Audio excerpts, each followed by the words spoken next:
जब तक ये विचार हमारे अंदर का नहीं आया, हमारे हृदय में ये नहीं हुआ, ये मशीन को नहीं चलाया, वो वाला मशीन मोटर वाला मोटर चल रहा है ना,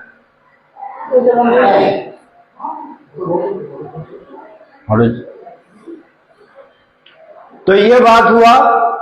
विचार को देखिए, पहला प्रश्न ये है,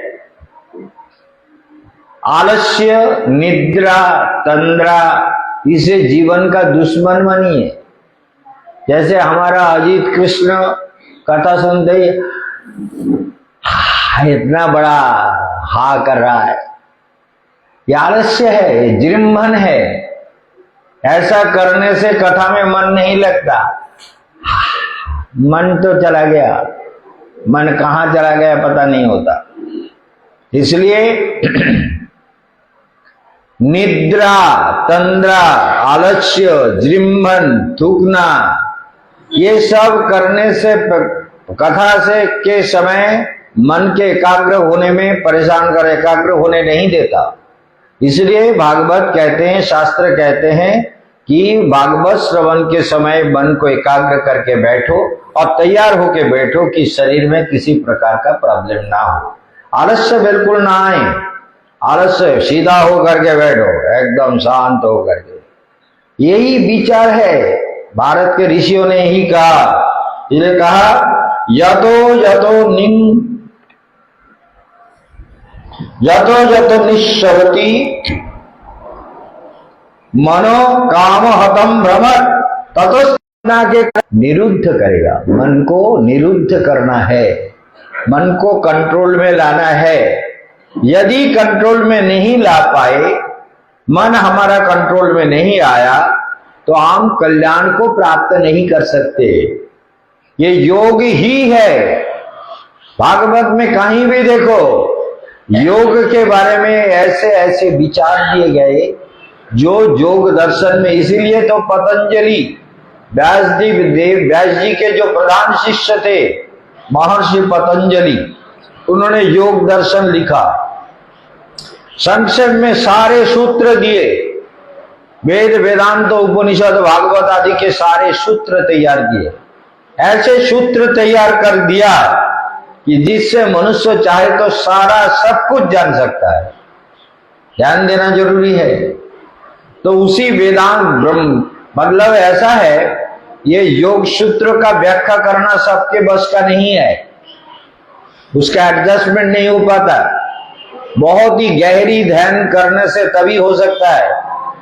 विवेकानंद भी, स्वामी विवेकानंद ने भी योग सूत्र का व्याख्या किया, लेकिन उसको एडजस्ट नहीं कर पाए, उसका समाधान नहीं दे पाए, क्योंकि योग दर्शन इतना कठिन है, इतना गंभीर है, इतना विशेष है, इसको हर कोई उसका समाधान नहीं कर सकता। यदि गहरी ध्यान में हो, गहरे चिंतन में, मनन में हो और नित्य प्रति गहरे ध्यान में मन को निरुद्ध करता है, तभी वो उसका समाधान को ढूंढ सकता है, नहीं तो समाधान नहीं हो सकता। ये प्रश्न आया है, ठीक है, जय। चापा फूल है ये, बढ़िया। तो हमारे आचार्य लोग कहते हैं, ध्यान दीजिए, कि शनै शनै बुद्धिमान कौन है? जो मन को कंट्रोल कर लिया। हम तो बहुत बड़े बुद्धिमान है, लोगों को ठगाया, लोगों को ना जाने कैसे धोखा दिया, पैसा कमाया और बहुत कुछ अनाप शनाप तरीके से जीवन को बिताया और पैसा कमाया, ये वो किया वो। तो इस तरह का जो बातें हैं, ऐसा करने वाला मनुष्य वो कभी भी ईश्वर प्राप्ति के योग्य नहीं होते। इन बातों को ध्यान देना बहुत जरूरी है। अगर भगवान को प्राप्त करना हो तो निश्चित रूप से समाहित होकर के भगवान को प्राप्त करने का, और ये प्राणायाम का अभ्यास करो निरंतर, जब भी मन विचलित हो, क्योंकि संसार से सबको जाना होता है। करोड़ों अरबों खरबों रुपया कमा ले, या बहुत गरीबी में जीवन जिए, बहुत दुख झेला हो, कोई भी कष्ट आया हो, कोई भी दुख आया हो, पुत्र मर गया हो, पति मर गया हो, और प्रियजन मर गए हो, दोस्त मर, अरे सभी मरने वाला है। संसार में कोई किसी का नहीं होता। अपना मंगल खुद अन्वेषण करो, ढूंढो कि मेरा मंगल किसमें है। वो मंगल को ढूंढ करके जो चलता है वो वही महाभाग्यशाली होता है। इसलिए बुध माने पंडित, बुद्धिमान लोग, ज्ञानी लोग, जो अनुभवी लोग, तपस्वी लोग, वेद विद्या, आत्मविद्या, गुरु के उपदेश, गुरु के सिद्धांत के अनुसार जीवन को चलाने वाला, ऐसे जो लोग हैं, ध्यान दीजिए बात को, वो धीरे धीरे उसका ड्यूटी यही होता है कि धीरे धीरे अपने मन को, बुद्धि को, कामनाओं को, वासनाओं को अंदर निरुद्ध कर दे, निरुद्ध चेतना में तो पहुंच जाए। निरुद्ध चेतना, निर्बीज चेतना, जहां से बीज उगता नहीं है। गोपियों के बारे में भागवत कहा गया, गोपी कौन है? गोभीर पिबती भक्ति रसम। गोपियां कौन होती है? बोले सारे इंद्रियां, सर्वैर इंद्रियर पिबती भक्ति रसम। सभी इंद्रियों के द्वारा जो भक्ति का रस पीती है, सभी इंद्रियों से, आंखों से, मुखों से, हृदय से, मन से, बुद्धि से, चेतना से, काम करते समय, भोजन पकाते समय निरंतर भक्ति रस में डूबे रहने वाली ही गोपी कहलाती है। गो भी, गो माने इंद्रियां, सर्वैर इंद्रिय, सभी इंद्रियों के द्वारा भक्ति रस में अपने को डुबो के रखना है। भोजन पकाओ तब भी भक्ति रस में डूबे रहो, कीर्तन करो हर समय, प्रभु का कीर्तन, स्मरण और काम में, क्योंकि जो संसार करना है वो तो बहुत कर लिया, आप क्या करोगे? यहां तो कोई बच्चा है नहीं जो बच्चे को कहे भाई तुम अभी संसार कर लो, बाद में। ये भी कहा गया, सुन लो, कि क्रोध के विरुद्ध अगर क्रोध किया जाए, जिसने क्रोध किया उसके ऊपर क्रोध किया जाए, क्रोध करके उसको हरा दिया जाए, तो उससे क्रोध तो शांत हो जाता है। बेटे ने, इसने क्रोध किया था, उसको मैंने ठंडा कर दिया, ये तो हो सकता है। लेकिन लोभ कभी कंट्रोल नहीं होता, ये बात को समझ लेना। लालच बुरी बला है, ये कभी भी समाप्त नहीं था। क्रोध तो एक के, किसी ने हमको कष्ट दिया, क्रोध किया, तो हमने भी उस पर क्रोध किया, हमारा ताकत है तो हमने उसको ऐसे डांटा, ऐसे उसको दंड दिया कि वो ठंडा हो गया और नरम पड़ गया, तो मेरा क्रोध ठंडा कर दिया। लेकिन लोभ किससे ठंडा होता है? कितना भी पालो, भागवत कहते मेरा शब्द नहीं है। भागवत में सुखदेव गोस्वामी परीक्षित महाराज को कहते हैं, कितना भी मिल जाए, पैसा मिले, घर मिले, दुकान मिले, मकान मिले, पत्नी मिले, पुत्र मिले, मित्र मिले, जो भी कुछ मिले, लेकिन हृदय की जो लालच है, वो लालच कभी कम नहीं होते, वो बढ़ती जाती है। इसलिए ये लालसाएं, ये कामनाएं, वासनाएं, इस पर कंट्रोल करना हमारे जीवन के लिए बहुत जरूरी है। जो नहीं कर पाता वो अभागा है। इसलिए भागवत में ये सारे विचार दिए गए हैं और कहा गया कि ऐसे परिस्थिति में कोई भी गृहस्थ लोगों को उपेक्षा भी करना चाहिए। जैसे कोई गलत आदमी आया है तो उसको उपेक्षा करो। जैसे ब्रह्मचारी काल में कह रहा था, ब्रह्मचारी अपने व्रतों का त्याग करे, सन्यासी अपने सन्यास धर्म के नियमों का पालन ना करे, गृहस्थी अपने गृहस्थ धर्म का सम्मान, गृहस्थ धर्म का नियमों का पालन ना करे, तो ये सारे धोखा देने वाला होता है। सन्यासी भी धोखा देता है समाज को, ब्रह्मचारी भी धोखा देता है, वानप्रस्थी भी धोखा देता है और गृहस्थ भी धोखा देता है। जो आपने अपने वर्ण, अपने अपने आश्रम, जैसे ब्राह्मण है, ब्राह्मण के जो गुण है उस गुणों का जो अभ्यास नहीं करते, ब्राह्मण सम दम तप शौच सरलता दया ईश भक्ति सत्य आदि, ये गुणों का जो अभ्यास नहीं करते, जो क्षत्रिय है तेज बल धीति शौर्य उदारता ब्राह्मणता ऐश्वर्य आदि, ये सब गुणों का जो अपने अंदर तैयार नहीं करते, डरपोक क्षत्रिय नहीं होते। क्षत्रिय कभी डरपोक नहीं होता, डरपोक होना नहीं चाहिए। शूद्र को भी कहा गया, शूद्र का कर्तव्य है, अगर पढ़ाई लिखाई नहीं जानता है तो और सबका श्रद्धा पूर्वक समाज का, गौ माता का, ब्राह्मणों का और उच्च वर्ण के लोगों का सेवा करे। सेवा करने से ही उसका कल्याण होता है। ये भागवत में विचार दिया गया। अगर हम उसको नहीं मानते हैं, समझते हैं, उसका प्रयोग जीवन में नहीं करते, मानते क्या है, मानने वाली बात नहीं है, उसका उपयोग जीवन में करो कि ये हमको करना है। हम गृहस्थ हैं, हमारा धर्म यही है।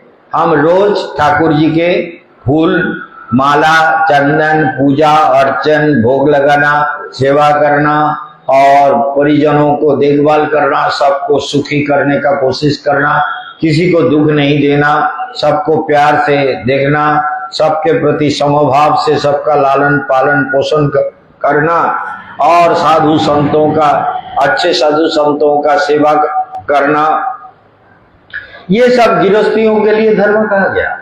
तो इन धर्मों का पालन जब करोगे तो भागवत का कहना है कि देखो ये चराचर जितने भी लोग हैं, ये सबके लिए ही उचित है कि आपने अपने ध्यान दीजिए, बार बार मैं कह रहा हूं, आपने अपने वर्ण, आपने अपने आश्रम का, ठीक है दे दीजिए, आपने अपने वर्ण और आश्रम का पालन करें। भागवत के लिए माताएं फूल ला रही है, फूल बोल दिया, कल तो फूल लेकर आए, बहुत बढ़िया। भागवत महाराज की जय जय जय।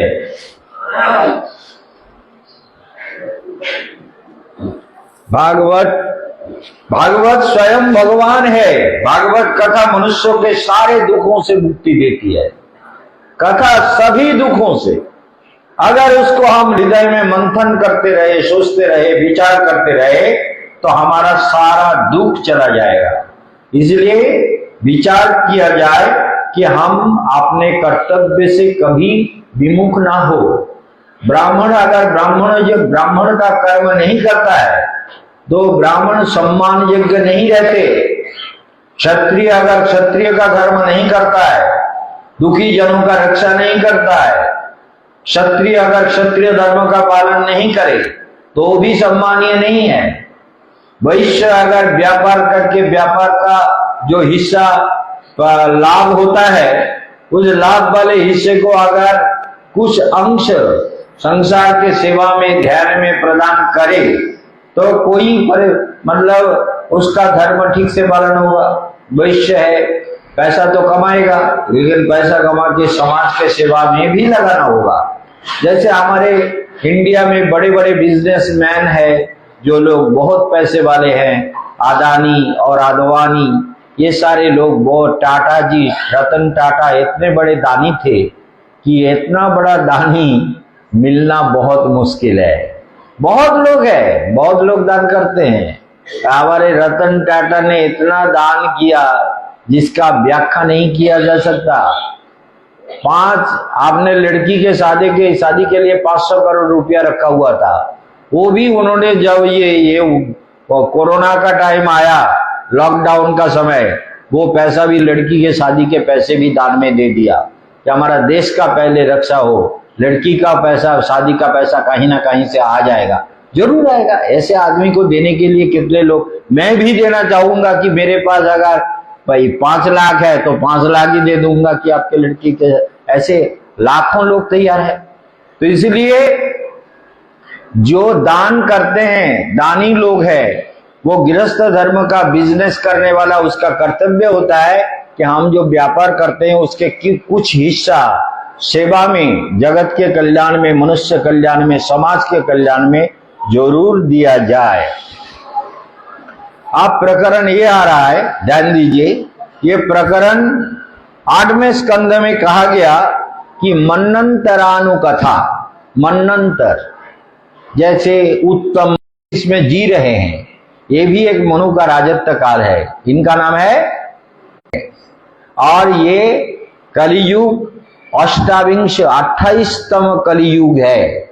वैवस्वत मनु का 27 चतुर्युग बीत गया, अब 28वां चतुर्युग समाप्त होने वाला है। जो कली है तो ये 28वां कली है। तो इस कलियुग के प्रभाव मनुष्य के ऊपर बहुत पड़ रहा है। मनुष्य जैसा भी चाहता है, गलत काम में, सारे गलत चिंताओं में, विचारों में, गलत जीवन यापन में, गलत प्रकार के आचरण से जीवन को बिता रहा है। इसलिए ये बहुत गलत बात है कि हम कली के द्वारा प्रभावित हो जाए, कली हमको कंट्रोल करे, कली के बातों को सुन करके संसार में चले। इसलिए कहा गया कि देखो, स्वयंभुव मनु, ये वैवस्वत मनंतर है, लेकिन सत्ययुग में पहले जो मनु राजत्व काल था वो है स्वयंभुव मनु। तो स्वयंभुव मनु और शतरूपा, जब संसार में उनके पुत्र का जन्म हुआ, पुत्र बड़े हुए, तो उन्होंने पुत्र को कहा, बेटा उत्तम मनु, तुम ये राज्य का शासन करो, अब हमें तपस्या करना है। यही नित्य विधान था, प्राचीन कालों से यही विधि नियम था कि हम अपने कार्यों को पूरा करने के बाद आखिरी लाइफ में, अंतिम जीवन में हम भगवान के भजन के लिए सब कुछ छोड़ दें, छोड़ करके तपस्या में जीवन को समर्पित कर दें। यही भागवत का मुख्य विषय है। इसलिए ध्यान दीजिए, जो ये मनु ने अपने पुत्र को राजत्व दे करके तपस्या करने के लिए वन में चले गए। वनम गतो जधरिमाश्रय, तो प्रहलाद महाराज ने भी यही कहा, आपने सुना है ना। प्रहलाद महाराज हिरण्यकशिपु ने कहा कि प्रहलाद, मनुष्य का उत्तम मार्ग क्या है, कौन से मार्ग से कल्याण होगा? भले ये की मार्ग है, वनम गतो जधरिमाश्रय, पिताजी आप भी वन में चले जाओ तपस्या करने के लिए, मुझे राज्य नहीं चाहिए, आपने ज्येष्ठ पुत्र को राज्य दे दो और आप तपस्या करने चले जाओ। क्यों पड़े हुए हो? है मुझे उपदेश देता है, मूर्ख कहीं का है, हमको उपदेश देता है। मैं जानते हो, देवता मुझसे डरते हैं, तुम्हारा नारायण भी डरता है और केशवानंद भी डरता है और सारे दुनिया के लोग डरते हैं। मैं कितना शक्तिशाली हूं, मुझसे ज्यादा शक्तिशाली कोई नहीं है और मुझे उपदेश देता है। मैं तो सारे शक्तियों को मैं प्राप्त कर लेता हूं और सारे शक्ति मेरे कंट्रोल में है। सोच लीजिए, प्रहलाद महाराज ने कहा था मति न कृष्ण, ये सब बात है। तंग असुर वरीय नाम समुद्विग्न मना, मन उद्विग्न हो जाता है। धियाम असत अपग्रह, क्योंकि असत वस्तु का ध्यान करता है। हित्तात्म पातम गृह मंद गुपम, गृह अंध कुएं में गिर जाता है और वहां मौत ही मौत है। गृह अंध कुएं में जो गिर गया, जो ध्यान नहीं किया, साधना नहीं किया, उसके लिए मौत ही रास्ता बचता है और कोई नहीं रास्ता बचता। मृत्यु तो है ही है, नीचे भी मरोगे, ऊपर भी मरोगे। ऊपर शेर है, नीचे अजगर है, तो बीच में लटका हुआ। और जो चूहा दिन और रात जिस डाली को पकड़ के वो लटक रहा था, वो डाली को काट रहा था। अब क्या करोगे? मरोगे, या तो अजगर खाएगा या शेर खाएगा। तो ये निश्चित है, तुम्हारा आयु खत्म होगा और तुम संसार रूपी कुएं में गिर करके मरोगे। बोले फिर क्या करना है? बोले ऐसा तपस्या करो कि संसार कुएं से भगवान आके तुमको, कोई अगर अच्छा तीर धनुष वाला कोई, तुम चिल्ला रहे हो, कोई आ गया और शेर को भगा दिया, तुमको पकड़ के उठा लिया, वो कौन हो सकता है? वो साधु हो सकते हैं। साधु, समर्पितात्मा साधु आके तुमको बचा सकता है। साधु कृपा बिना जीव को, वो जीव का कोई कल्याण नहीं होता। साधु कृपा बिना कोनो कर में भक्ति नय, कृष्ण भक्ति दूरे रहू, संसार नहीं खोए। संसार भी क्षय नहीं होता। साधु का कृपा होना जीवन में सबसे बड़ा जरूरी बात है। ध्यान दीजिए बात को। क्या सबका बिजली गई? क्या हमारा लेट है? जरा देख लो ना उधर।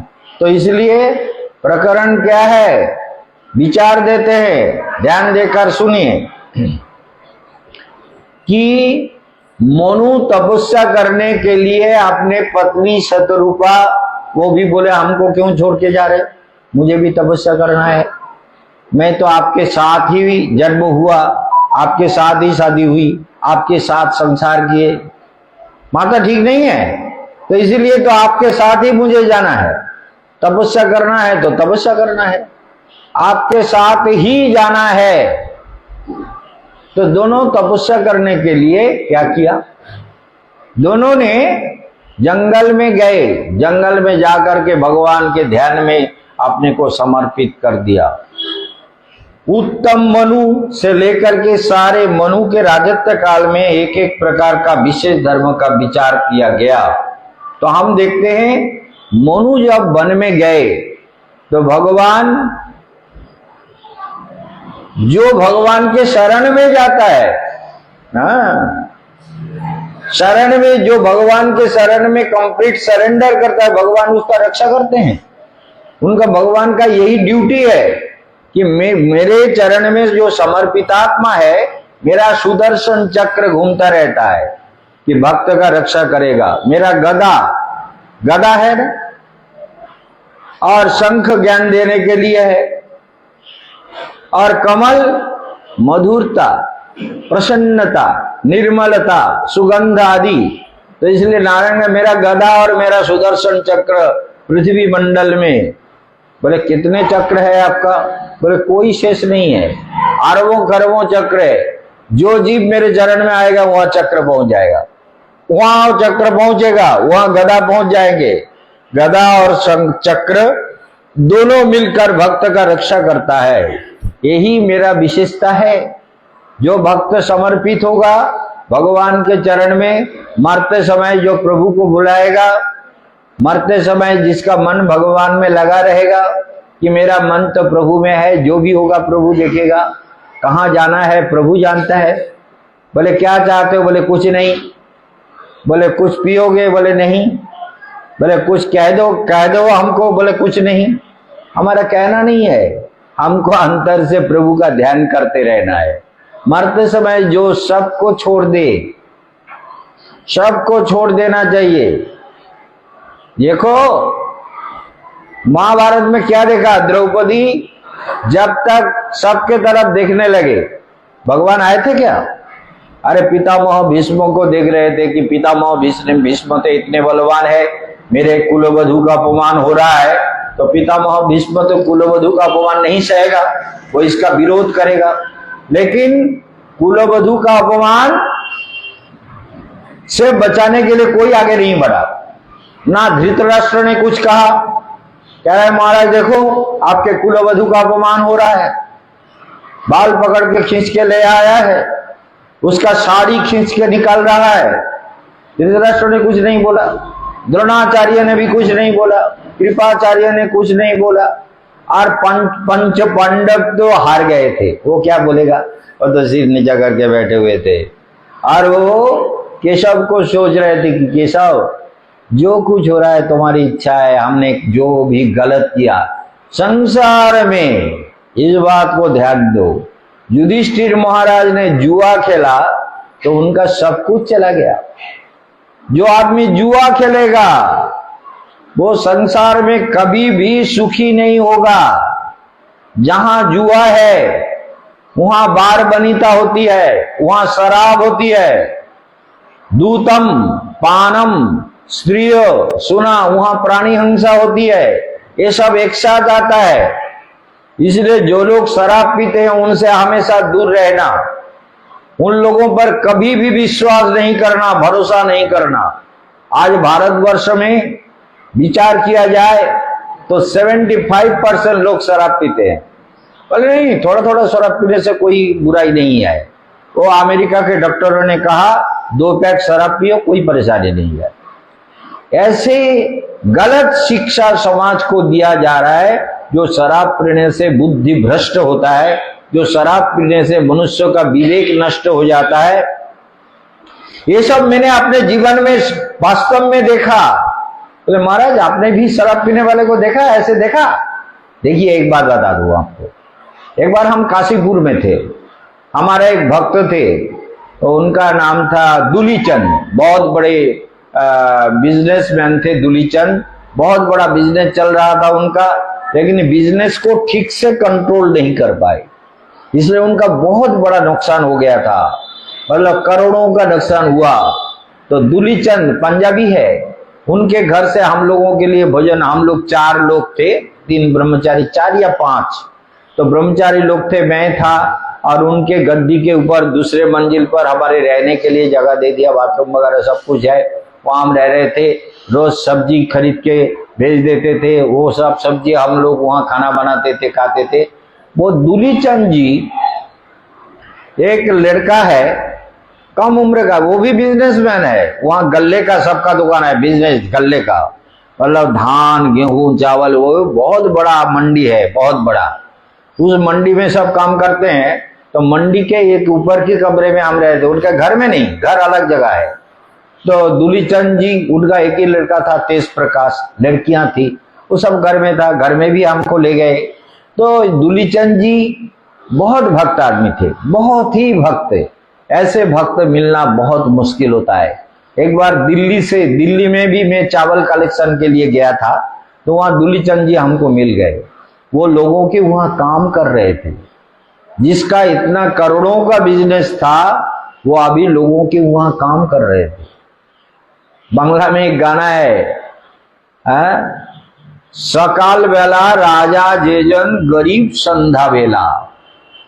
सुबह सुबह तो राजा दिख रहा था, शाम को गरीब हो गया। ये संसार का नियम है, प्रकृति का कानून है, यही नेचुरल लॉ, ये दस्तूर है, इसको मान लो। ये संसार में जो बैलेंस करके जीवन में चलेगा, बैलेंस करना भी, जो बिजनेस करते हो उसमें भी बैलेंस होना चाहिए। अगर बैलेंस नहीं करोगे तो बिजनेस से तुम्हारा जीवन परेशान हो जाएगा। तो इसलिए दूलीचंद जी को हमने देखा, एक लड़का था, उन दूलीचंद जी से उसको 2 लाख, उस समय की बात है, बहुत पहले की बात है, वो करीब हम आपको बताते हैं 82 या 81 की बात है, 81, मतलब आज से समझ लो 20-40। तो उस कम उम्र में भी बहुत घूमता था इधर आपके यूपी के साइड में। तो 81 की बात होगी, उस समय में गया था। और उस समय में ध्यान दीजिए, वो लड़का क्या कह रहा था, चाचा को आज मैं देख लूंगा। चाचा को सब लोग बहुत सम्मान करते हैं, लेकिन वो लड़का चाचा को कहता, चाचा मेरा पैसा दो, चाचा मेरा पैसा दे दो ना, हमारा बिजनेस खत्म हो रहा है, तुम हमारा पैसा लेके क्यों अटक के रखा है, अब ये ऐसे मत करो चाचा। बहुत कहा, बहुत दिन, लेकिन पैसा नहीं दे पा रहे थे, क्योंकि इनका भी नुकसान हो गया। वो बॉम्बे वगैरह इंडिया के सभी प्रांतों में चावल धान भेजते थे, बिना बहुत बड़ा बिजनेस चल रहा था उस समय। और हमेशा ट्रंक कॉल, उस समय ट्रंक कॉल होता था, ट्रंक कॉल का बुकिंग उन्हीं के नाम से चलता था। ट्रंक कॉल, ना जाने कहां कहां का ट्रंक कॉल बुकिंग किया हुआ है, बहुत सब लोगों से रिलेशन बहुत था, 2 फोन था, निरंतर ट्रंक कॉल भी चलता था। तो ऐसे वो दूलीचंद जी ने क्या, वो लड़का ने क्या किया कि आज चाचा से पैसा वसूल करके रहूंगा। उसने शराब पी लिया, अच्छी तरह से शराब पिया, शराब ऐसे पीता नहीं था, बोले आज शराब पी के पैसा वसूल करूंगा। तो शराब पी लिया, लेके दूलीचंद जी के पास गए, ए चाचा मेरा पैसा दे। जो चाचा को इतना सम्मान कर रहा था बोले आप पैसे दे, अभी दे। बोले बेटा अभी नहीं है। बोले अभी दे, नहीं तो तुझे मार डालूंगा, काट डालूंगा। अभी पैसा देना है, कहां से देना है मुझे नहीं मालूम, हम कितने दिनों से बोल रहे हैं, हमारा बिजनेस ठप पड़ गया और तुम हमारा पैसा नहीं दे रहे हो, पैसे दो, अभी दो, अभी अभी। काशीपुर गल्ले में ये वास्तव बात है, ये हमने देखा। और मैंने उसको कहा कि भैया दूलीचंद जी क्या कह रहे सुन लो।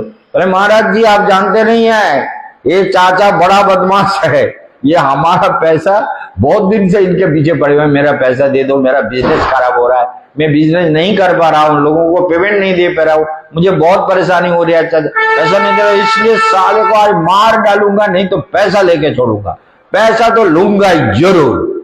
सोचिए शराब पी के आदमी कितना फिरोसास हो जाता है, कितना डेंजरस बन जाता है। तो इसलिए शराब पीने वाले, ये कली युग में तो शराब ही सबका जीवन बन गया। हम लोग सुनते थे जल ही जीवन है, लेकिन आज देखोगे जो लोग शराब पीते हैं ना, वो कहते हैं हमारा शराब ही जीवन है, शराब नहीं पिया तो जीवन खराब हो गया, पर शराब पीता है। अरे कैसे पशु मनुष्य है, कलयुग में ऐसे पापाचार दुराचार के द्वारा शराब पी के जीवन को बर्बाद करता है। भागवत यही कहता है कि इनका संग मत करो। भागवत कहते हैं ऐसे दुष्ट लोगों के संग से दूर रहो जो तुम्हारे जीवन को बर्बाद करेगा। स्वयंभुव मनु और शतरूपा, थोड़ा जगह करके आगे आगे हो जाइए, बैठ जाइए सब लोग। स्वयंभुव मनु और शतरूपा सब लोग आए, ध्यान दीजिए। और इस तरह से हमने देखा, ध्यान देकर सुनना है। स्वयंभुव मनु और शतरूपा दोनों तपस्या के लिए गए। जय माता जी, जय जय जय।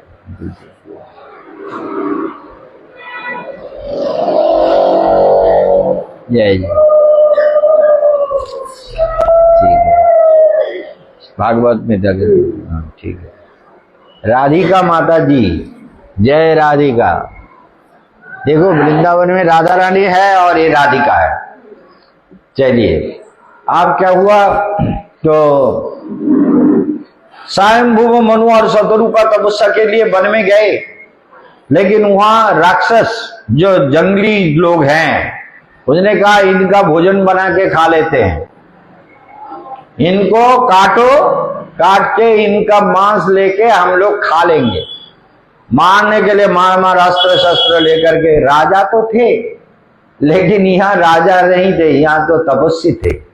वानप्रस्थ जीवन में भगवत तपस्या में मन प्राण बुद्धि चेतना को संपूर्ण रूप में समर्पित किया। ये हरि, जैसे आपकी इच्छा, मृत्यु आ जाए तो ठीक है, मृत्यु के लिए विचलित नहीं होना है। यही ज्ञान है। जो मनुष्य डर जाता है, मौत से डरता है, परिस्थितियों से डरता है, मन से डरता है, दुखों से डरता है, उसका क्या कल्याण होगा? डर नहीं है। भागवत यही कहता है कि डर मुक्त हो जाओ, क्योंकि स्वयंभुव मनु भी डर मुक्त हो गए। स्वयंभुव मनु के विचार को देखो। स्वयंभुव मनु डर मुक्त होकर प्रभु का ध्यान करने लगे। शतरूपा भी बैठी हुई थी और भगवान वहां भक्त के रक्षा करने के लिए भगवान हरि की, भगवान श्री हरि स्वयं प्रकट हो गए। हरि प्रकट हो गए और आके उन्होंने सारे जो दुष्ट लोग थे, राक्षस थे, जो मनु को मारना चाहते थे, उन सबको मार डाला। मनु को कहा कि देखो, मनु ने भगवान का स्तुति किया, दिव्य स्तुति किया। हे अगम चरित, हे परम पुरुष, हे प्रभु, हे विश्व नियंता, आपके चरण में मेरा यही प्रार्थना है, मुझे आप संसार से मुक्ति मिल जाए, आपके धाम जाने को। बोले मनु, तुम तो ब्रह्मा के मानस पुत्र हो और तुम्हें कोई माया मोह कभी मुग्ध नहीं कर सकता, इसमें तुम मोहित नहीं होगे। अब तुम समय का अपेक्षा करो, शरीर छोड़ के मेरे धाम आ जाना, जहां पर ना जन्म ना मृत्यु ना भूख ना प्यास, ना कोई दुख नहीं, जसारे आत्मा आनंदमय मेरे धाम में सभी प्रसन्न रहते हैं और वहां पर कभी किसी चीज की कोई जरूरत ही नहीं होती। सभी पूर्ण रूप में रहते हैं, परिपूर्ण सत्ता से, आनंद सत्ता से, चिन्मय सत्ता से, अप्राकृत सत्ता से। इसलिए वो अमृतमय धाम तुम्हारे लिए अपेक्षा कर रहा है, तुम शरीर छोड़ के चले जाना। तो स्वयंभुव मनु अपना समय काल में शरीर छोड़ के चले गए। इसलिए इसके बाद आता है स्वरोचिष मनंतर। मनु का राजत्व काल का व्याख्या हो रहा है 8वें स्कंदों में, इसको आप ध्यान दीजिए। बहुत जीवन का सारे वास्तव सत्य इसी में निहित है। आसीद गिरिवर राजन त्रिकुट इति विश्रुता चिरदेनावृत श्रीमान योजनायुत विस्तृत। ध्यान दीजिए, सुखदेव गोस्वामी परीक्षित महाराज को कहते हैं, हे राजन, आसित गिरिवर राजन, एक गिरिवर माने एक पर्वत था, और उस पर्वत के थोड़े से दूर में सानु देश में माने नजदीक में एक बहुत बड़ा सुंदर तालाब था। उसमें कमल खिले हुए थे, स्वच्छ जल था, सारे प्राणी खुश होके उस जल में विचरण करता था। वो जल इतना स्वच्छ, इतना निर्मल, इतना पवित्र, इतना मधुर जल था वो सब। और वहां क्षीरदेनावृत श्रीमान योजनायुत विस्तृत, अयुत योजन विस्तृत, वो बहुत बड़ा पर्वत था, त्रिकूट, और उसका 3 चूड़ा थी, 3 चूड़ा अर्थात 3 शिखर था। पहाड़ का 3 शिखर था, और एक शिखर था स्वर्ण का, एक चांदी का और एक लोहे का। ध्यान दीजिए, लोहे का, चांदी का और स्वर्ण का 3 शिखर था। उस 3 शिखर वाला उस पर्वत में एक करिराज था, बहुत बलशाली करिराज। उनकी अनेक पत्नियां भी थी, बच्चे भी थे। सबको लेकर वही शांत वातावरण में त्रिकूट पर्वत में बड़े आनंद से आप भी मन को लेकर चलिए, देखिए वो त्रिकूट पर्वत कैसा दिख रहा है। मैं भी थोड़ा देखना चाहूंगा और आपको भी दिखाना चाहूंगा। मन को लेकर चलिए, देखिए कैसे दिव्य पर्वत है। मैं तो देख रहा हूं केवल लाइट ही लाइट दिख रहा है। तो स्वर्ण जो शिखर है वो मुझे दिख रहा है, स्वर्ण शिखर। अरे स्वर्ण शिखर में एक सुंदर कृष्ण मूर्ति दिख रहा है। पता नहीं, मैं कृष्ण को देखना नहीं चाह, लेकिन कृष्ण आ गए और माला पहने हुए और त्रिभंग भंगिमा होकर मुरली वादर में लेकर के खड़े हैं। वही त्रिकूट पर्वत उच्च शिखर से कृष्ण मूर्ति मुझे दिखाई दे रहा है। लेकिन हम इस बार कोशिश करेंगे, धारणा में लाएंगे वो जो चांदी का शिखर है, वो भी चांदी का शिखर थोड़ा दिखाई दो। हाँ, चांदी का शिखर भी दिखाई दे रहा है। ये कोशिश से लाया गया, लेकिन पहले वाला कोशिश से नहीं आया। लोहे का शिखर भी दिखाई दे रहा है। अब त्रिकूट पर्वत है, हाँ, 3 पर्वत शिखर है।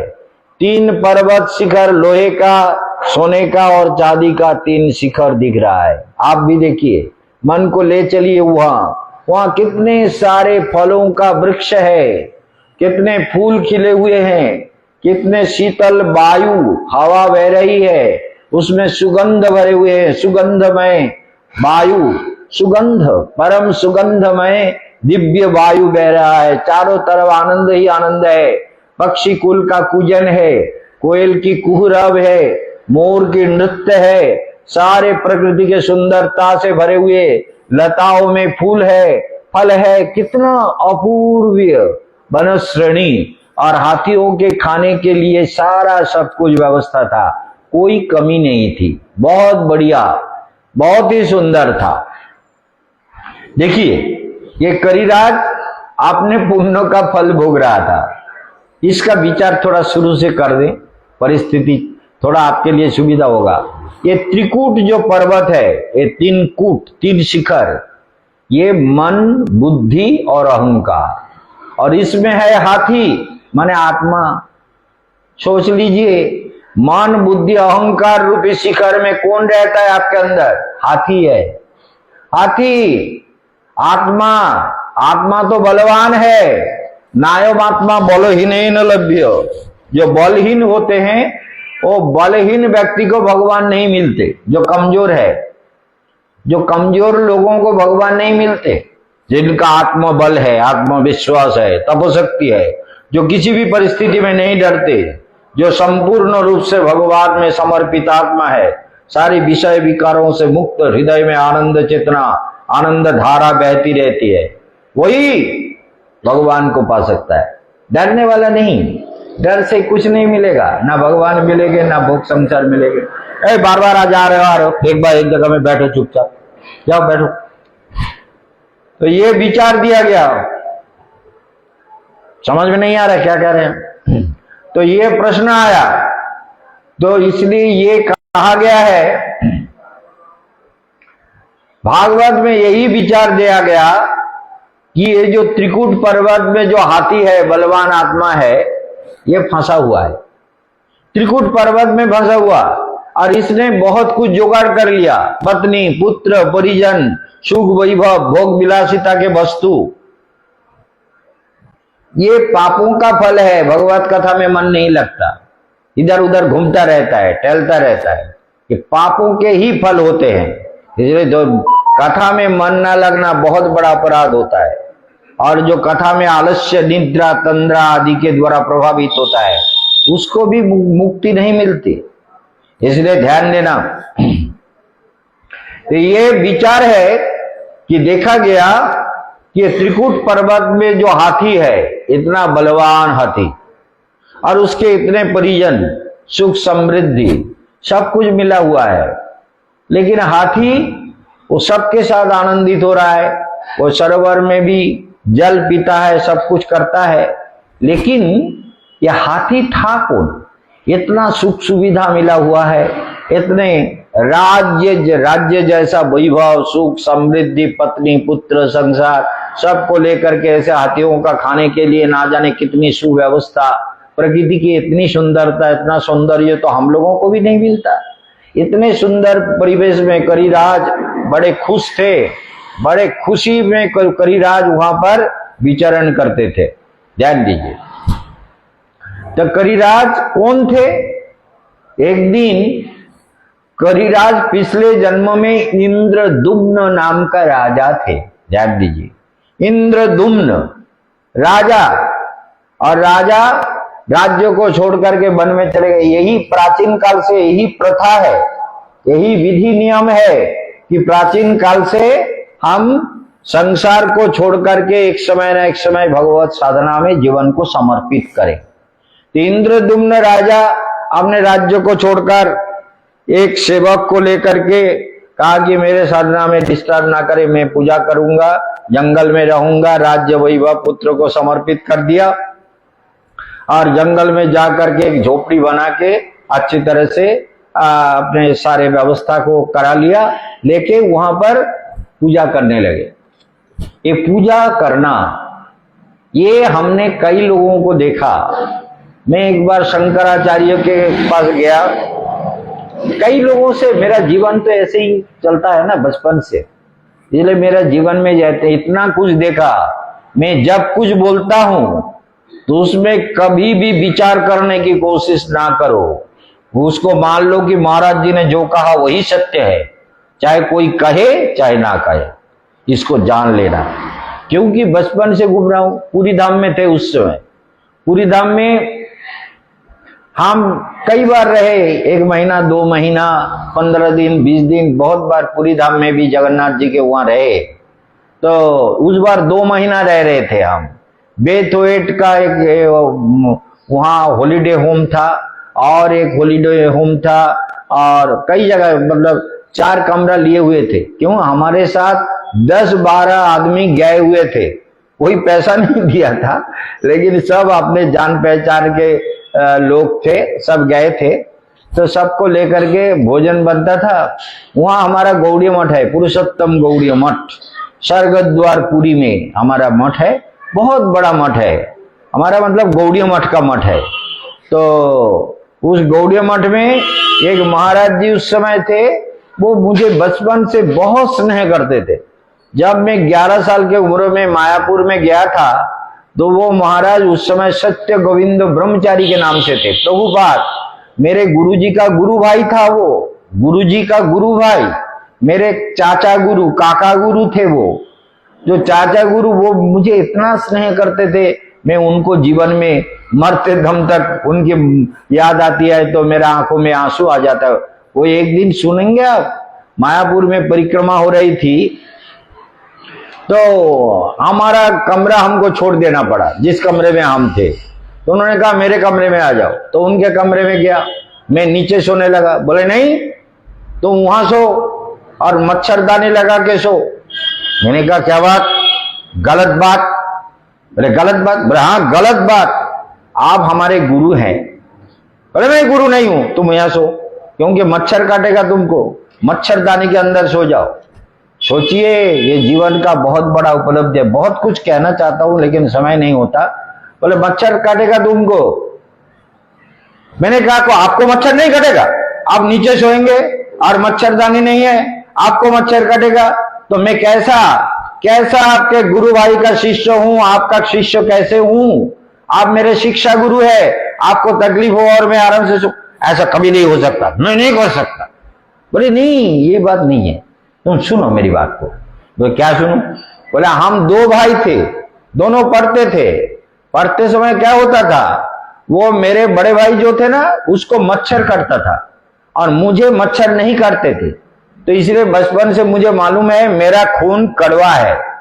कड़वा खून होने के कारण मुझे मच्छर नहीं काटेगा। मच्छर नहीं काटता है, कड़वा खून मच्छर नहीं खाता है।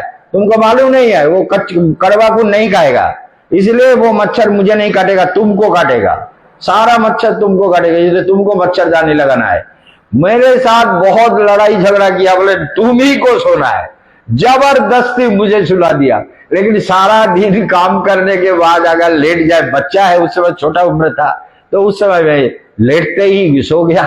और फिर वो 4:30 बजे उठते, मंगल आरती होती है, 4:30 बजे उठ के बोले चलो मधुमंगल चलो, आदि के सब चलो, परिक्रमा करना, आरती करना है। हम लोग आरती शुरू करते थे भक्ति विनोद ठाकुर के मंदिर से। भक्ति विनोद ठाकुर के मंदिर में, जोगपीठ की बात कह रहा हूँ, भक्ति विनोद ठाकुर जी के वहां आरती किया। उसके बाद महाप्रभु का मंदिर है, चैतन्य महाप्रभु का, जहां 3 प्रकोष्ठ है। एक में राधा गोविंद है, एक में पंचतत्व है, माने श्री कृष्ण चैतन्य प्रभु नित्यानंद श्री अद्वैत गदाधर, ये 5 मूर्तियां हैं। और एक साइड में क्या है, तो ये राधा कृष्ण है, पंचतत्व है, और एक साइड में बीच में महाप्रभु विष्णु प्रिया और लक्ष्मी प्रिया है। लक्ष्मी महाप्रभु के 2 पत्नियां थी जिन्होंने 24 साल की उम्र में छोड़ के संन्यास ले लिया। तो विष्णु प्रिया और लक्ष्मी प्रिया, बीच में महाप्रभु, और ये 3 प्रकोष्ठ है मंदिर में। वो उसमें आरती होता है। हम लोग वो तीनों में आरती करके, फिर महाप्रभु का जहाँ जन्मभूमि है, नीम वृक्ष के नीचे जन्म हुआ था, तो वो उस मंदिर में आरती करते हैं। वहां से आरती करके फिर शिव मंदिर के सामने से आरती करते हुए हम लोग जाते हैं गौर गदाधर मंदिर में, फिर नरसिंह मंदिर में। नरसिंह भगवान लक्ष्मी जी को गोद में लेके बैठे हुए, एकदम साक्षात नरसिंह अवतार है। तो वो मंदिर आरती करने के बाद फिर हम लोग आके आरती समाप्त करते हैं। तो हम उनके साथ, संध्या को भी उनके साथ है, शाम को भी उनके, सुबह भी उन्हीं के साथ आरती करते थे। बहुत स्नेह करते थे, बहुत प्यार करते थे। तो हम जब, ये गीता जी भी साथ में थी, इनके माता पिता थे, उनकी छोटी बहन थी, और कई लोग थे हमारे, एक दीदी थी और उनके पति भी थे, कई लोग गए हुए थे। अन्नवान के एक शिष्य था, अन्नवान का शिष्य और उसका दोस्त, वो सारे लोग मेरे साथ जुट गए। अब हम उनको कहें कि भाई पैसा दो, बाजार करना है, और सारा काम तो हम ही को 2 महीने तक इन सब लोगों को खिलाया, सबको साथ में रखा, सबको लेके दर्शन कराया, सब जगह किया। तो ऐसे बहुत पहले की बात है वो कितने साल की बात है मालूम है? वो है 91 में, 91। उस समय पूरी धाम में हम 2 महीना थे। तो उस समय की जो बात हुई, तो उसमें देखा कि वो सत्य गोविंद प्रभु जो थे, जो ब्रह्मचारी थे, वो गौड़ीय मठ का जितने पत्रिका निकालते हैं उसका प्रूफ देखने का काम उन्हीं का है। और वही कहते थे हमको, सेवा हो रहा है या कर्म हो रहा है। आप लोग भी ध्यान दीजिए, हम मंदिर में, मंदिर के जो सुबह सुबह जाके ना, कबूतर का जो भी बीट वगैरह जो भी गंदगी होता है सब साफ करके, धो के साफ करने का ड्यूटी मेरा था, मैं वही करता था। तो वो प्रेस से आते आते देर हो गया, 12 बजे प्रेस का काम करके, चैतन्य मठ उधर है, कम से करीब 1 किलोमीटर है, वहां से पैदल आके देखा कि मैं सेवा काम में लगा हुआ हूं अपने मन से। बोले ब्रह्मचारी क्या हो रहा है, सेवा हो रहा है कि कर्म हो रहा है? ध्यान दो माई, ये भागवत कथा है, ये जीवन है। सेवा और कर्म क्या मतलब हुआ? कर्म कर रहे हैं, तो वो कह रहे सेवा हो रहा है कि कर्म हो रहा है? तो मैंने कहा कि मैंने कुछ नहीं कहा। बोले अरे भगवान का नाम लेते हुए करोगे तो वो सेवा है, और भगवान को भूल करके जो काम करोगे वो कर्म होगा, और कर्म से बंधन होगा। ध्यान दीजिए, जो भी काम करोगे वो बंधन होगा, और जो भी काम भगवान के नाम के साथ करोगे वो मुक्ति का रास्ता को खोलेगा। इसके वो सेवा है, वो सेवा है, सेवा से ही मुक्ति मिलती है, कर्म से मुक्ति नहीं मिलती। कर्म से जीव का बंधन होता है। दूध आया, कर्म से, समझ गए? दूध आया बोला, समझ में नहीं आया?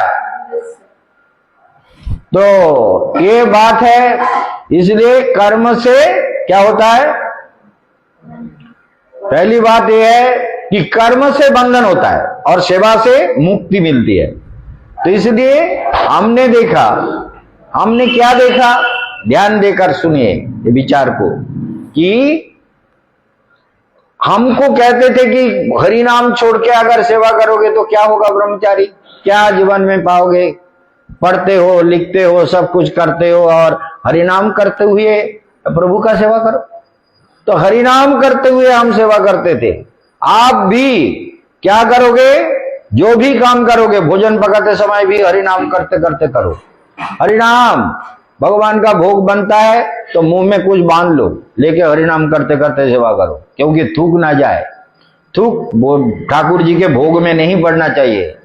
तो इसलिए मुख से बहुत सारे ये थूक निकालते हैं, छोटे छोटे कण, इसलिए मुंह बांध लो, लेके सेवा कृष्ण कृष्ण कीर्तन करो और भोग बनाओ।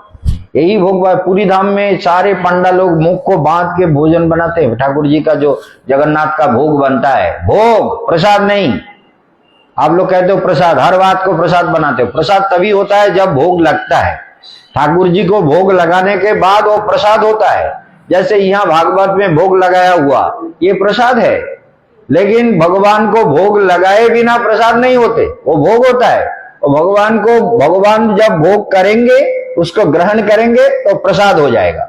तो भगवान के सामने ले जाके अर्पित करने के लिए अगर कर रहे हो तो मुंह को बांध करके भगवान का नाम लेते हुए भोग बनाओ। भोग बना के फिर भगवान को चढ़ाओ। यही जीवन है।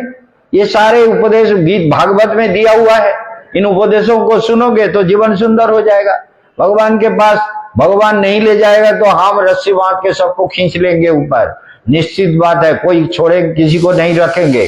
जो भगवत कथा सुनेगा उसका कल्याण तो होना ही है, निश्चित बात है। इसलिए ये क्या हुआ? त्रिकूट पर्वत में जीवात्मा जो है ये सुखी हो रहा है। और इंद्रदुम्न राजा के वहां महर्षि अगस्त्य गए। जा करके सेवक ने कहा, ऋषिवर आप कौन है? बोले मैं अगस्त्य ऋषि हूं। जाओ जाके बोलो महाराज को कि ऋषि आए हैं, हमसे मिलने के लिए बोलो। तो जाके सेवक तो ऋषि को देखते ही डर गया। अंदर जाके बोले महाराज कोई ऋषि आए हैं आपसे मिलने के लिए। बोले बोलो, थोड़ा इंतजार करें, मैं पूजा समाप्त करने के बाद आके उनसे मिलता हूं। मेरा पूजा समाप्त हो जाए। पूजा कर रहे थे।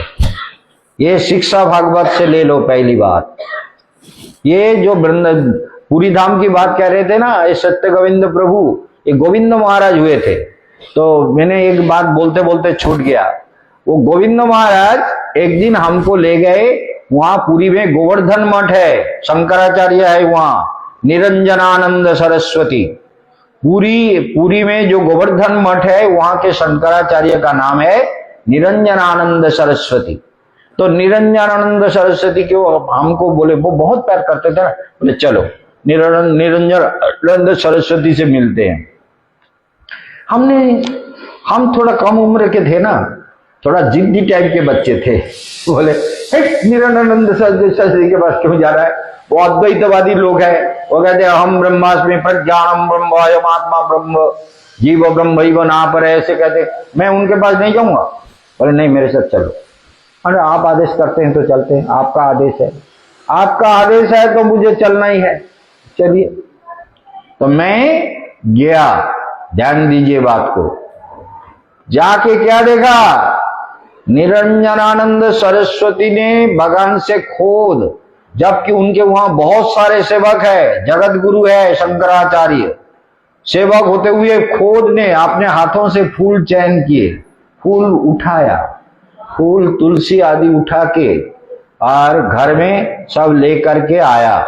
हम वहाँ हमको कहा कि बैठो, तो सत्य गोविंद महाराज बैठे, मैं भी बैठा। हम लोग खाट पर बैठे थे, उनके ही खाट पर, उन्हीं के खाट पर बैठे थे, उन्हीं के वो जो जिसमें लेटते हैं उन्हीं के खाट पर बैठे हुए थे, खटिया पर। तब देखा पालंग पर, मतलब खटिया नहीं पालंग था, छोटा सा पालंग था, तो उसमें हम लोग बैठे हुए थे।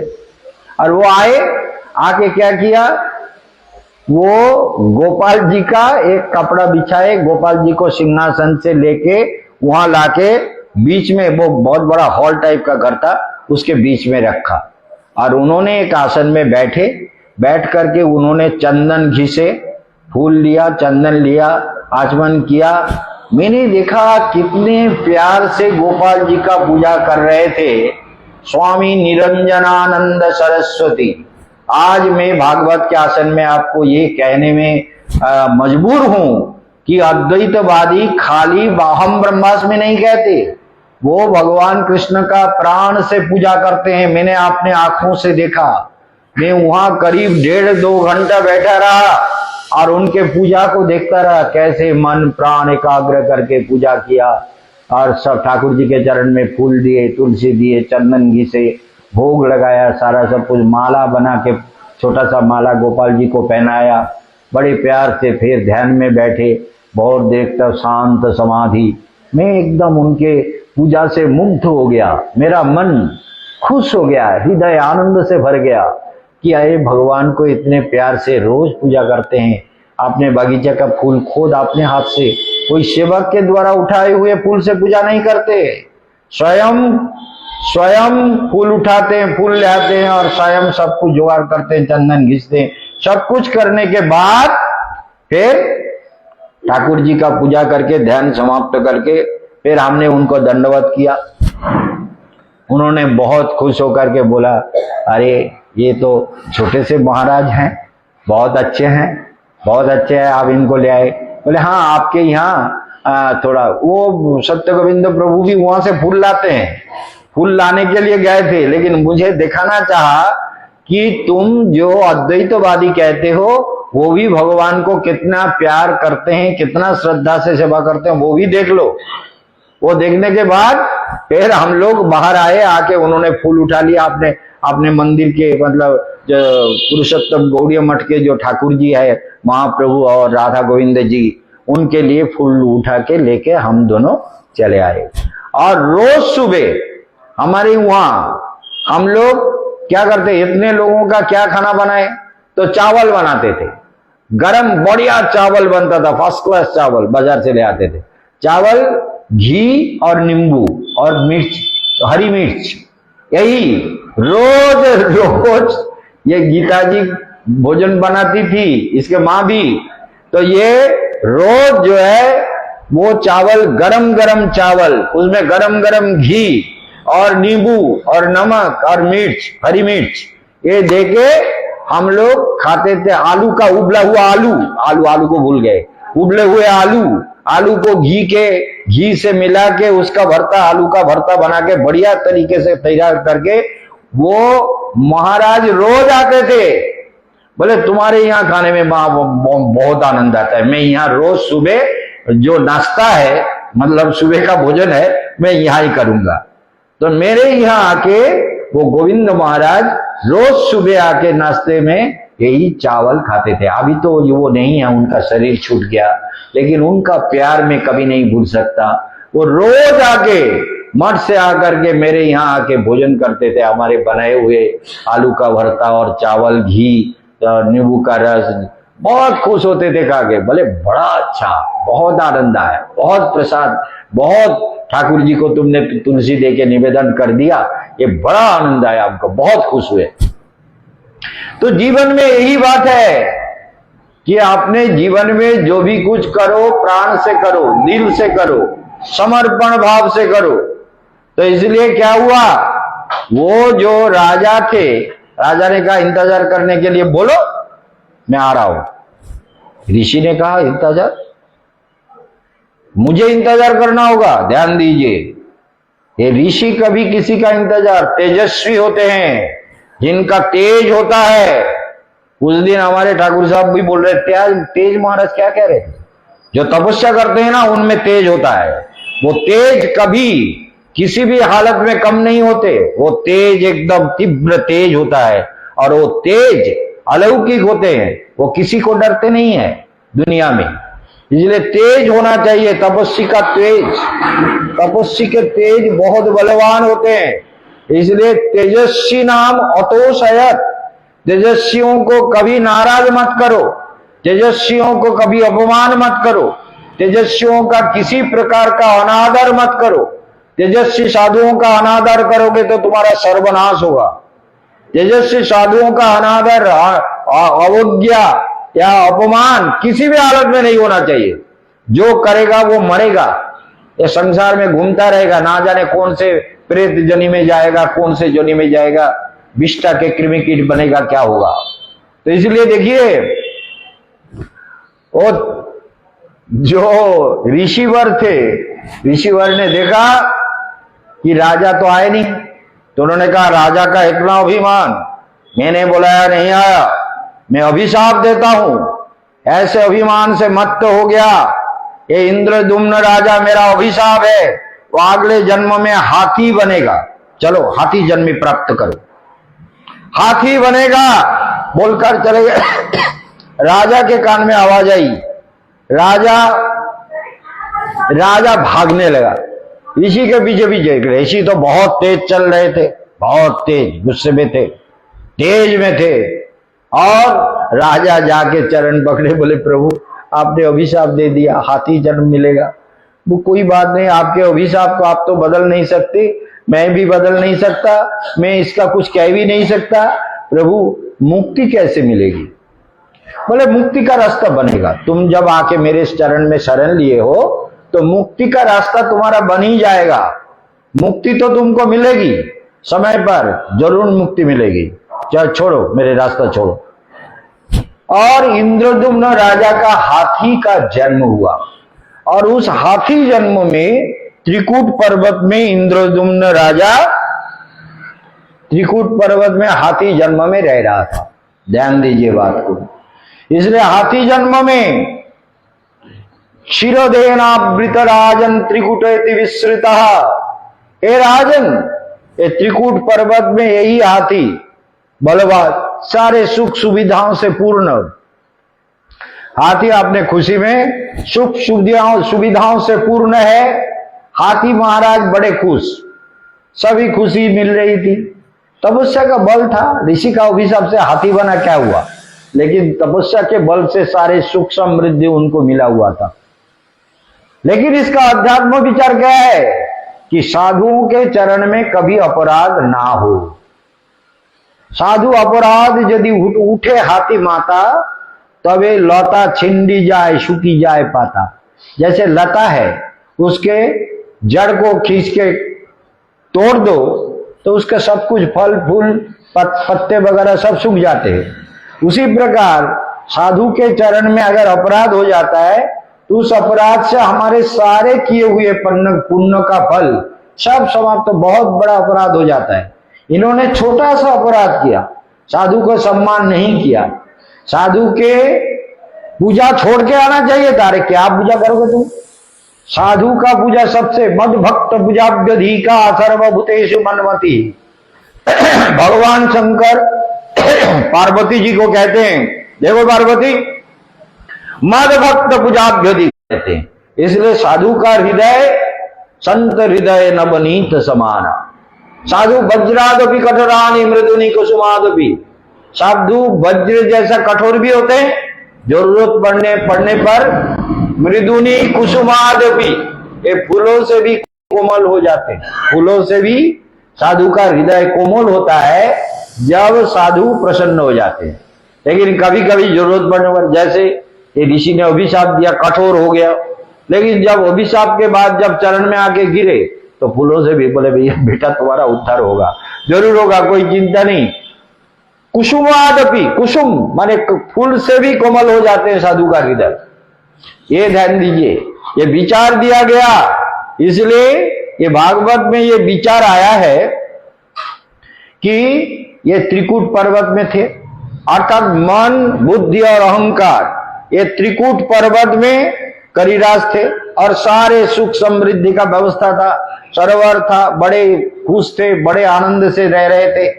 लेकिन क्या हुआ देख लीजिए, मन, बुद्धि, अहंकार त्रिकूट में जो जीवात्मा होता है वो क्या करता है, संसार रूपी सरोवर में जाता है। हाथी क्या किया, सरोवर में गया, सरोवर में जाकर के आपने सारे पत्नियों को लेकर, बच्चों को लेकर खेलने लगे। जल बड़ा सुंदर था, कमल खिले हुए थे, स्वच्छ सरोवर, इतना अमृतमय जल, पहाड़ से निकला हुआ झरना उसी के जल से भरा हुआ, इतने स्वच्छ निर्मल जल देखकर हाथी बड़े खुश होकर खेल रहे थे।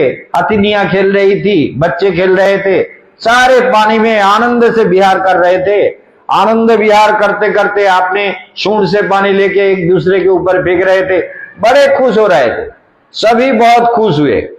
और इस तरह से जब सब खुश हो रहे थे, इतने में क्या हुआ, एक मगरमच्छ था उसमें बहुत बड़ा, वो आके हाथी का पैर पकड़ लिया। समझ गए ना, ये संसार सरोवर है। संसार सरोवर में जीव जब भोग सुख में मस्त हो जाता है, पत्नी, पुत्र, कन्या, परिजन, सुख सुविधा, इसी में जब रमता रहता है, उसी में आनंद लेता रहता है, तो उसको समय का पता नहीं चलता। क्यों माता जी, समझ में आया?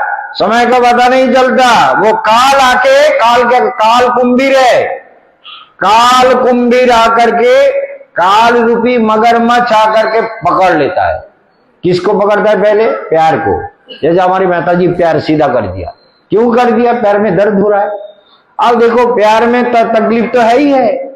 ये पहले ये काल का आक्रमण कहां से शुरू होता है? समझ लो, प्यार से। प्यार, हमारा जो प्यार है, ये प्यार को पहले आक्रमण करता है। देखो जब थोड़ा सा उम्र होने लगता है तो घुटनों में दर्द, पैरों में दर्द, जड़ में, जॉइंट में दर्द, कमर में दर्द, ये सब आता है। तो काल रूपी जो मगरमच्छ है वो आके पकड़ लिया, इतना जोर से पकड़ा, करिराज ने चिल्लाया, अरे बचाओ बचाओ। कौन किसको बचाएगा? कुंभीर ने पकड़ लिया, और वो कुंभीर का जो मगरमच्छ का जो जोर से काटा तो चिल्लाने लगे, बांसने का कोशिश करने लगा। ध्यान दीजिए बातों को, बहुत गहराई से सुनिए। ये संसार सरोवर है जिसमें हम लोग मत्त है, हम लोग इसमें मजे हुए हैं, इसी के आनंद को लेने में दिन रात कोशिश कर रहे हैं। तो इसलिए नित्य ये जो संसार सरोवर, इसमें पड़े हुए जीव का यही परिणाम होता है। और ये है, ये पैर में पहले पकड़ लिया तो करिराज चिल्लाने लगे, बचाओ बचाओ करके चिल्लाने लगे। कौन बचाएगा? आप सब हाथियों ने मिलकर, क्या हुआ, खून निकाल रहा है पैरों से, और करिराज जल में तो बलवान नहीं है। समझ गए ना? जो जाको शरण लिए सो राखे ताको लाज, उल्टा जले मछली चले बह जाए गजराज। ध्यान देना, उल्टा जले मछली चले, जल के उल्टे तरफ मछली तो चल जाती है लेकिन हाथी नहीं चल सकते। बह जाए गजराज, गजराज बह जाते हैं, बह जाती है। इसलिए ये निश्चित कर लो कि उल्टा जले मछली चले बह जाए गजराज। ये तो क्या होगा, फिर कैसे रहेगा? तो हाथी तो दुर्बल, कमजोर हो रहा था, क्योंकि पैर से खून निकल रहा था और जोर से काट रहा था और खून पी रहा था। कुंभीर तो बलवान हो रहा था, वो जो पकड़ा हुआ था वो तो बलवान हो रहा था, और करिराज कमजोर। और उनके पत्नी बच्चे सब मिलकर के सूंड से उनको खींचकर बाहर निकालने का कोशिश करने लगा। बहुत कोशिश करने, हाँ करके चिल्लाने लगा, रोने लगा, अरे बचाओ उसको, उठाओ, जैसे भी सब लोग मिलकर के उठाओ, बहुत कोशिश करने लगा। लेकिन ध्यान दो, ये संसार में जब नर रोग सज्जा में हो तब सब रोने लागे, है ना? रोग सज्जा, बोले अरे पता नहीं हमारा माँ मर जाएगी, बाप मर जाएगी, क्या होगा? रोग सज्जा में सब रोने लगते हैं। फिर क्या होता है, क्या बीमारी से मुक्ति मिल जाती है? हम कितना भी रो लें, मेरी मां मर रही है, बहुत रोऊंगा, बहुत, नहीं खाऊंगा नहीं, रोता रहूंगा रोता रहूंगा, तो मां बच जाएगी? अरे ये नहीं है, ये काल का प्रभाव है। कभी मां बचेगी नहीं, क्योंकि बचना नहीं है, मरना ही है। यही दुनिया, चाहे आज मरे, चाहे 100 दिन बाद मरे, चाहे 100 साल बाद मरे, मरना सबको है। जो अपने कल्याण के लिए, आत्मा के लिए, मंगल के लिए साधु के उपदेश के अनुसार चलने लगता है, वो केवल कल्याण को ही प्राप्त करता है। नहीं तो मनुष्य जन्म लेता है, मरता है, ऐसे ही जीवन चलता रहता है। ध्यान दीजिए बात को। इसलिए ये विचार दिखाया गया कि ये जो विचार है, ध्यान देकर सुनना। तो करिराज कमजोर होने लगे, उनके पति पत्नी इंतजार करने लगे, उनके पत्नी और बच्चे और सब जो और थे वो सब इंतजार करने लगे कि क्या हो, लेकिन बचा नहीं पा रहे थे, बहुत कोशिश कर रहे थे। फिर धीरे धीरे पानी से अगर हमको पकड़ लिया तो, और मगरमच्छ हुआ तो वो लोग क्या किया, वो लोग सब ऊपर चढ़ गए। ऊपर चढ़ के बोले कैसे, तुम आ जाओ आ जाओ। आ जाओ तो कैसे आएगा, उसको तो और गहरे पानी में ले जा रहा है, मगरमच्छ धीरे धीरे ले जा रहा है। सोच लीजिए, ये संसार है, निश्चित रूप से इसका ध्यान रखो। संसार सरोवर में पड़े हुए जीव का यही परिणाम है। और ये संसार में काल रूपी मगरमच्छ जो है, हमारा प्यार पहले पकड़ता है। पैरों से कष्ट शुरू होता है, पैरों से भी धीरे धीरे ऊपर की ओर आता है, घुटनों में आता है, कमर में आता है, वो छाती में आता है, लांस में आता है, सब प्रकार के, कंधे में आता है, सिर में आता है, ना जाने क्या क्या तकलीफ होता है। वृद्ध कलवावल सब सुख भागल, बुढ़ापा आने पर सारे सुख भाग जाता है, सारा सुख, सारे प्रसन्नता, सारे दुख आने लगते हैं बुढ़ापे में। जैसे बच्चे लोग हैं, बच्चे लोगों का मन कुछ और होता है, थोड़ा हल्का फुल्का बढ़िया होता है, लेकिन जब बुढ़ापा आता है तो ना जाने कितनी सारी चिंताएं होती रहती है। चिंताओं की कोई सीमा नहीं। चिंता माप दुरत्ययम, क्या क्या चिंता, लड़की का चिंता, बीमारी का चिंता, डॉक्टर का चिंता, दवाई की चिंता, दवाई लिया क्या नहीं, भूल गया क्या नहीं, दवाई लेंगे नहीं तो पता नहीं क्या होगा, बहुत सारी चिंताएं। जो ध्यान नहीं करेगा वो चिंता में फंसेगा और मरेगा। ये संसार है। इसलिए हम देखते हैं करिराज बहुत दुखी था। करिराज ने कहा क्या करें। अब उनके जो परिजन थे उन्होंने कहा कि हम लोग अब चलते हैं, ये तो मरेगा, ये धीरे धीरे गहरी पानी में जा रहा है और खून बहता जा रहा है, पानी लाल होता जा रहा है। अब हम इनके पीछे पड़े रहेंगे तो हम भी मरे क्या, बगैर खाए पिए हम कब तक जिएंगे, हमको चलना है। सब चले गए। यही संसार है। जब तुम बिस्तर में ज्यादा दिन पड़े रहोगे ना, बेटा अगर अमेरिका में है तो छुट्टी लेके अगर आया भी है तो कहेगा कितने दिन नौकरी छोड़ के रहेंगे, फिर खाएंगे क्या। वहां अमेरिका में रहने के लिए ऐसा पैसा थोड़ी मिलता है, काम किए बिना पैसे नहीं मिलते, वहां सारे प्राइवेटाइज है। इंडिया में तो बहुत लोग, इंडिया को भी प्राइवेटाइज करना है, क्योंकि ये सरकारी जितने नौकर है ना, ये सोचता है हम सरकार के दामाद है, काम करे या ना करे हमको तो पैसा मिलना ही मिलना है। इसलिए सरकारी दामाद है, ये बदमाश है, काम नहीं करता है। इसीलिए ये विचार दिया गया है कि काम करने वाला नहीं है। सब घर सब छोड़ के चले गए, तो पुत्र चला गया, मित्र चला गया, अपने सब चले गए। तो जब बीमार में पड़े रहोगे तो कितने दिन तक सब रहेगा। बोले हमारा लड़का आया, लड़की आई, नाती पोती जो भी है सब आए, सब लोग आकर के देख रहा है और मुंह की तरफ कभी कभी देखता है कब मरे, मरे क्यों नहीं। यही देखेगा कि कब तक क्यों नहीं मरता है, ये जिंदा क्यों है, और मरे तो जल्दी जल्दी मरे, हम सब जाएं अपने काम में, और नहीं तो जिंदा हो जाए, अच्छी तरह से जिंदा हो जाए, ठीक हो जाए, भाई अच्छी बात है। और मरना हो तो जल्दी जल्दी मर जाओ भाई, हम अपने काम में जाएं। कोई किसी का नहीं होता, ये सच बात है। कितना भी हंस लो, लेकिन यही बात है, यही बात सत्य है, ध्रुव सत्य है। कोई किसी के लिए इंतजार नहीं करता, अपने अपने मार्ग में सबको चलना पड़ता है। माता जी ठीक है ना, हाँ, माता जी ठीक समझ गई, ये बहुत बढ़िया है। इसलिए समझ लो ये संसार ऐसे ही है, कोई किसी का नहीं होता। मृत्यु काल में मृत्यु कालवावल कैसे रहोगे, कोई नहीं देखेगा।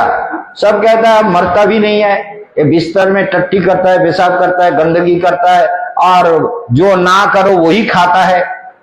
खाने को लालच भी होता है ना, भूख भी लगता है, लेकिन बच्चे लोग खाने नहीं देते। ज्यादा खाएगा तो ज्यादा टट्टी करेगा और गंदा करेगा, और तो उसको बार बार कौन साफ करेगा, खाने भी नहीं देगा। अगर बीमार पड़े हुए, अगर ऐसे ऐसे बीमार ना पड़े, मर गए हार्ट अटैक से, तो भाग्यशाली हो। ये चलो ठाकुर जी मर गया, आपके धाम में भगा आपका ध्यान करते हुए चले जाए। लेकिन अगर पड़े रहोगे बिस्तर में तो ये हालत तुम्हारी भी होगी। ये करिराज की जैसी हालत है ना, ऐसे ही होगा, सब छोड़ के चला जाएगा। बोले मरता ही नहीं, इतने दिन आके रहे, ये जब मर जाए तब खबर देना, फिर आऊंगा। अब बार बार काम छोड़ के आना मुश्किल हो रहा है, बहुत परेशानी है ना।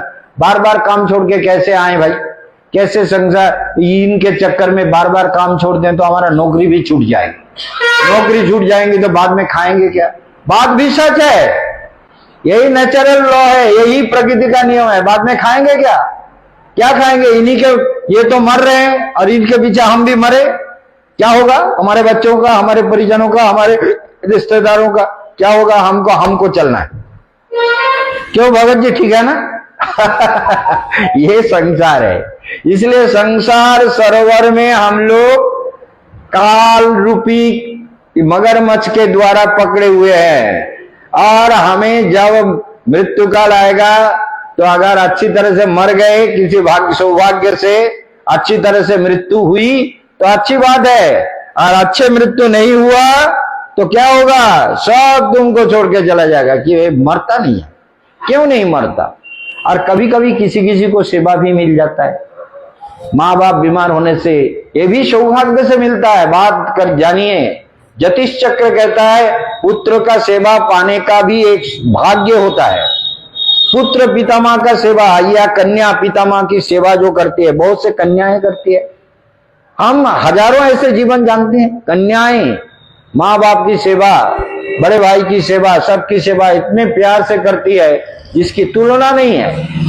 ऐसे भी होता, वो भी भाग से मिलता है, वो भी भाग से। ऐसा मत समझो कि हमारा बेटा हमारा सेवा करेगा, तुम्हारा सेवा करेगा कि नहीं हमसे पूछ लो, हम तुम्हारी जन्म पत्री देख के बता देंगे कि मृत्यु काल में तुम्हारा बेटा तुम्हारा सेवा करेगा या नहीं करेगा, और कितना तकलीफ झेलते हुए मरोगे या ऐसे ही मर जाओगे। ये सारे सत्य बात है, ऋषियों ने कहा है, भारत के योग शास्त्र ने, भारत के ज्योतिष चक्र ने, भारत के हमारा जो विद्या है, ज्योतिष विद्या में कई होते हैं ना। एक है नक्षत्रों का विचार, नक्षत्रों का विचार करोगे तो अपने आप पता चलेगा जीवन में क्या मिलने वाला है तुमको। भजन करोगे तो भजन का अभ्यास करते रहोगे तो किसी भी स्थिति में रहोगे। भजन का अभ्यास निरंतर करते रहना चाहिए, समय कभी व्यर्थ ना जाए, माने वृथा ना हो समय। बोले कोई भी समय व्यर्थ नहीं होना चाहिए, हमको भगवान का भजन करना जरूरी है। व्यर्थ समय मत बिताओ, समय को भजन में लगाओ, भगवत ध्यान में लगाओ, भगवत स्मरण में लगाओ, भगवत ध्यान में निरंतर मन को लगा के रखो। यही जीवन का सबसे बड़ा प्राप्ति है, यही जीवन का सबसे बड़ा धर्म है। तो क्या हुआ? करिराज भगवान को स्तुति करने लगे। करिराज, देखिए ध्यान दीजिए बात को, नहीं बोलेंगे तो हमें शांति नहीं मिलेगी। तो एकोदा तद्गिरिकरणाश्रया करेणुर्वाण यूथ पश्चरन् संकटं की जगवेणुरित्रवद विशाल गुलमं प्रभुजन वनस्पतिन। ये वन की वर्णना कर रहे हैं, बहुत सुंदर वन है, बहुत सुंदर वन श्रेणी है, सारे प्रकार की सुंदरता है। स घरमतप्ता करि भी करेणु भीत वर्तमदच्युत कर भी रुद्रुमः गिरिंगरिमापतित प्रकंपयन् निषदाभ्य मनुकुलैर्मदास्वनैः सरोजनिलं पंकजरेणु पुरुषितं जिम्रन् विदुरान् विहलेक्षणः प्रकाशस्तुने सुदर्शित तेन सरवरभ्यासदामद्रुतः। ये पुष्करिणी है। भागवत इसका व्याख्या अध्यात्म विचार में करते हैं। अध्यात्म विचार में 10 मिनट बात करना भैया, 10 मिनट इंतजार करो, हो गया हमारा प्रवचन समाप्त हो जाएगा, 10 मिनट के बाद करो। स पुष्करिण विग्राह्य, सोचिए गृहासक्त पुरुषवत कृपावान ईशम आया, दुष्कर बुद्धि शुंडाग्र उद्धृत जल बिंदु द्वारा शेषती संतान को स्नान करा रहे थे, जो मैंने कहा। और इसके बाद हम लोग देखते हैं कि करिराज ने भगवान को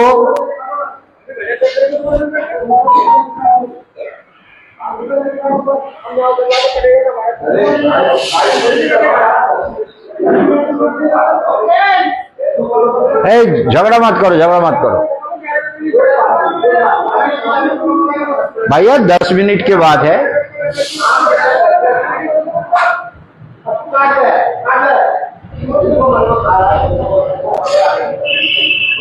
करिराज का जो स्तुति है उसको ध्यान दीजिए। करिराज भगवान को स्तुति करते हैं। नमो संताय घोराय मूढ़ाय गुणधर्मिने निर्विशेषाय सम्याय नमो ज्ञान घनाय च। करिराज भगवान को स्तुति कर रहे हैं। क्षत्रगाय नमस्तुभ्यं सर्वाध्यक्षाय चक्षिणे पुरुषाय आत्ममूलाय मूल प्रकृतये नमः। प्रकृति पुरुष के जो नियंत्रक है, परम प्रभु है। नमो नमस्ते अखिल करणाय, करिराज कहते हैं नमो नमस्ते अखिल करणाय। कितना सुंदर स्तुति किया। ओम नमो भगवते तस्मै यतयेत चिदात्मकं पुरुषाय आदिबीजाय परेशाय धीमहि।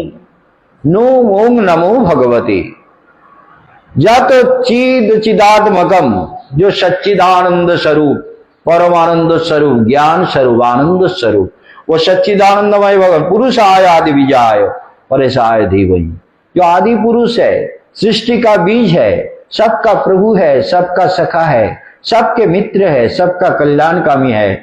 उनको, उन परम पुरुष को हम ध्यान करते हैं। कौन कह रहा है? करिराज। वो हाथी भगवान को स्तुति करके हूं, वो पिछले जन्म में इंद्रद्युम्न राजा थे, वही ज्ञान याद आ गया और सरोवर से कमल उठा लिया। बोले प्रभु नम कमल नाभाय नम कमल मालिनी, नमो कमल कमल नाभाय कमलापतये नमः। हे कमल नेत्राय कमलापतये नमः। हे कमलापति, हे जगत जीवन, हे प्रभु, यस्मिन्निदं जतश्चेदं जनिदं जइदं स्वयं यस्मात् परस्माच्च परस्मै प्रपद्ये स्वयंभुवम्। जो भूत भविष्य वर्तमान सभी कालों में जो हमारे नित्य रक्षक है, प्रभु है, पिता है, माता है, परम सत्य है, आनंद स्वरूप है, तो वही आनंद स्वरूप भगवान को ही मैं शरण लेता हूं। और करिराज ने एक कमल उठा लिया। हे कमल नेत्र, हे कमल नयन, हे जगत प्रभु, पशुपाश विमीक्षणाय, पशुपाश से हमको मुक्ति दे दो। ये पशुपाश विमक्षणाय माद्रिक प्रपन्न, मैं आपके चरण में शरणागत हूं। माद्रिक प्रपन्न पशुपाश विमक्षणाय मुक्ताय भुरुकरणाय नमो अलयाय संक्षेन सर्वत वन्न प्रसिद्ध प्रत्यद गते भगवते बृहते नमस्ते।